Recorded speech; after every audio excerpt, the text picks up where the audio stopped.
everybody, it's Meg, Books Off the Beaten Path, me again. We're going book thrifting! Woo! This time we're taking Diane. So I'm out at Gardner's and I'm gonna take my books in, see if I get any trade, and I'll film again when Diane shows up. Check you later. Hi everybody, it's Meg from Books Off the Beaten Path, and I have my popcorn and I have my jelly jar, and it is time for, oh, I dropped some popcorn, hold on. It is time for popcorn and a book haul. So I just got back from Gardner's. Let me eat this, I'll be right back. Okay, so what do we have in the jelly jar today? Well, this is a hard seltzer. It is blackberry and sage, and it is very refreshing. Let me just take a sip.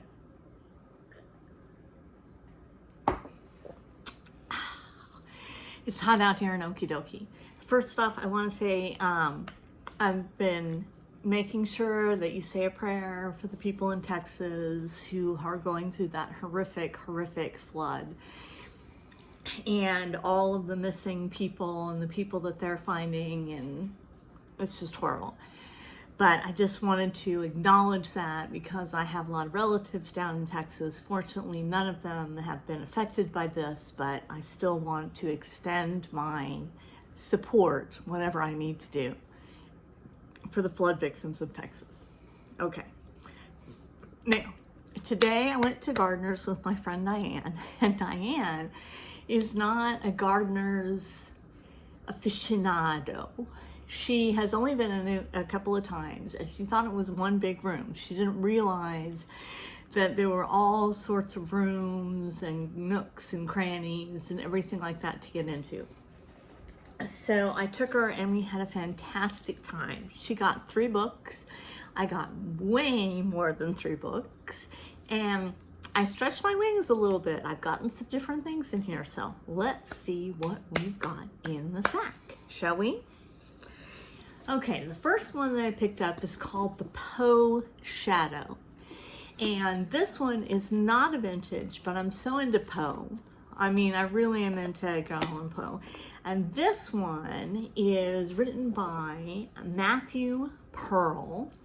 And it's talking about when the body of Edgar Allan Poe has been buried in an unmarked grave. Quentin Clark, a young lawyer and ardent admirer of Poe's, puts his career and reputation at risk in a crusade to find out what happened to his beloved writer. So that looks good. Love Poe. Putting that over here. I'll put that over here. We'll do it like that. I got a gift book. This is for my youngest son who loves philosophy. Years ago, I read Will Durant, The Story of Philosophy, and it has stuck with me. I loved it. And this one is called The Pleasures of Philosophy. And I think that he'll really like it. And I'm excited about it. And it says here on the back, confronting the timeless issues of man and metaphysics. Uh-oh. That blackberry sage has already got me. Metaphysics. So, that's my gift book to Jim. Then I found this great Phyllis A. Whitney, Spindrift. And I just finished reading The Turquoise Mask. I have a review on that one. But look at this cover. Look at that gorgeous gown. And the house in the back. Beautiful. And here's a little snippet from it. Be quiet, the voice whispered in my ear, but listen to what I say. Go away from this house while there is still time and never come back.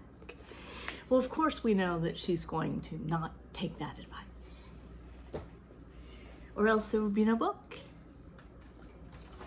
I got this Agatha Christie because I don't have it, and then there were none, and it was the only Agatha Christie I could find. And I'm so excited about it. Little Summer Agatha. Oh, I'm afraid my books are gonna fall off. Hold on. What else did I get? I moved out of frame there for a second. Hold on. Metaphysics. Okay, also by Matthew Pearl, The Last Dickens. And this is apparently about after Charles Dickens dies, there's a mystery concerning his last manuscript that he was working on. And so there's a guy who goes looking for the last manuscript. And I love Dickens and I love Poe, and these are a little more modern, but they've got that vintage feel to them. So I'm excited to see what this one is like. I think those will be quick reads. I think they'll be fast reads for me. I had to get my Gothics. I had to get my female-centered Gothic horror stuff. So I got the Intrusion. Look at her, just a face. It's a great cover. And then I got River's Gate, a haunting novel of terror, romance, and intrigue. Look at this cover. Wouldn't you just walk everywhere if you had a cape like that? I mean, I would. Jimmy wouldn't like it. Hubby wouldn't like it, but I would. What else did I get? Oh, I got 2 great true crimes. I got this one, which I already had.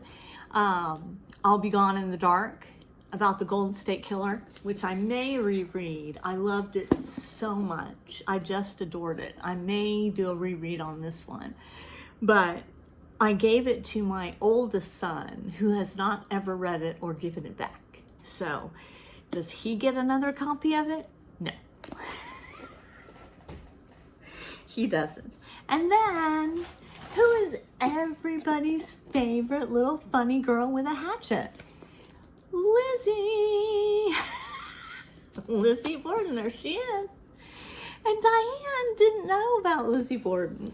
I mean, she was vaguely familiar with the story, but she was like, didn't she start a fire? I was like, no, she gave her father 40 whacks.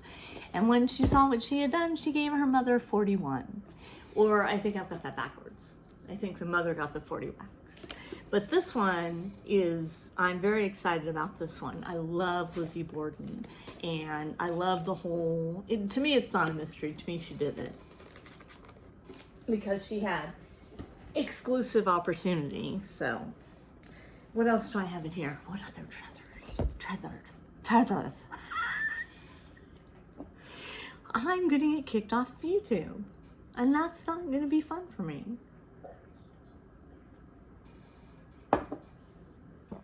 What other treasures do I have? I got this great Mary Roberts Reinhardt that I don't have. I love the size of it. And it's 2-in-1. It's The Confession and Sight Unseen, neither of which I have. And I love the detective. It's got a detective book club postcard in the middle. Let's get a copyright on this one. It was 35 cents. Oh, and somebody's written on the inside, which I didn't even realize, both good. That's wonderful. I can't wait. Both good. The Confession and Sight Unseen. I may have to start this one tonight. Copyright 1921. I may have to start that one tonight. I got this one. I'm going to take the sticker off because this one I feel like I know. I'm not positive, but I feel like this has been on reading lists for middle schoolers for a while. It sounds very familiar to me. Hold on, I'm getting the sticker off so that you can see the whole. I hate it when they put the sticker right over the title so that you can see the whole title here. Hold on.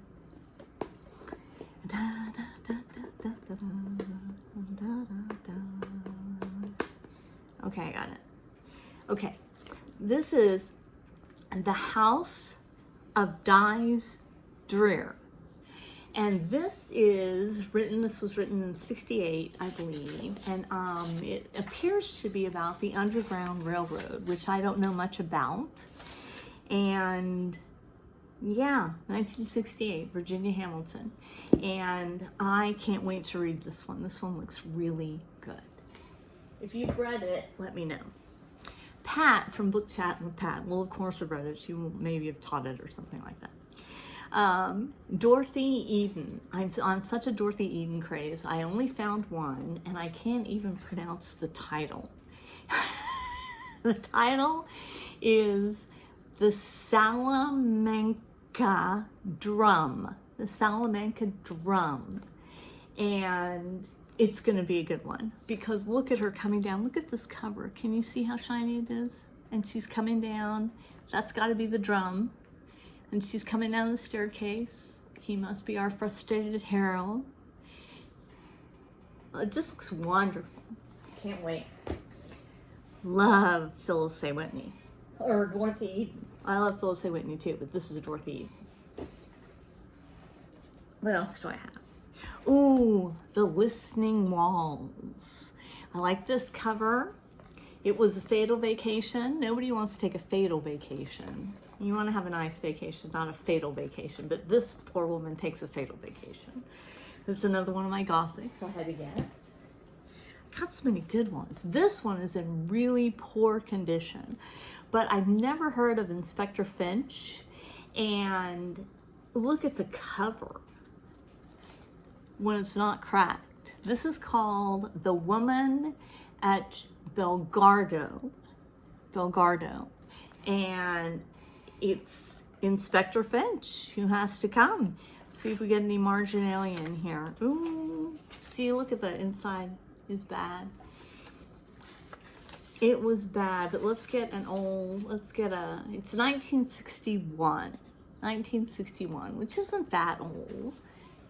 But it's not that young either. Cheers to us old gals. And old guys. I got this one just because I thought it was silly. This is Jane Val's Vengeance. And this is apparently Jane Austen as a vampire, which couldn't be more fun for a summer read, I think. And look how short. I mean, that'll take me a night, 2 nights to read. That looks super fun. I'm excited about that. Well, and that's it. That's all I got. But I got some great ones, and I am really thrilled about them. And I'm going to sort through them and get them organized and kind of read the couple of first pages and decide which one I'm going to start tonight. And I hope you guys had a fantastic Saturday, and I will check you later.